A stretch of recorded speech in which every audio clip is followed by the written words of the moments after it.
measurement made for our 7.6 centimeter wide heatsink using a resistance of about 7.6 centimeters both in width and length.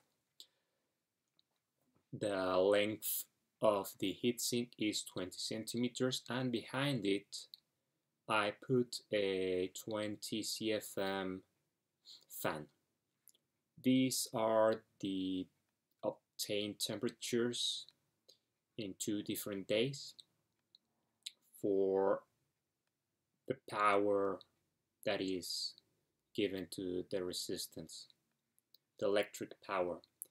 One can see that the relationship between temperature and power has a linear behavior, and having this data would allow me to interpolate the values of a given heat source, given that I know the power. So using exactly the same length and the same heatsink, I measured the temperature for a 50-watt Cree LED. These are the obtained temperatures in the case of this LED at an ambient temperature of about 26 degrees centigrade. The temperature increases because the ambient temperature increases at around 57 degrees centigrade. However, there is a problem with interpolation that I mentioned before, because there is a difference between the case temperature of the LED and the temperature of the heatsink almost below the LED.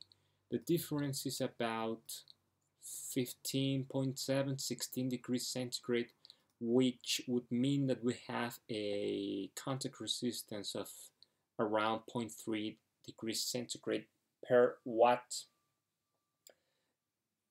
This would actually mean that these curves could be wrong to interpolate, since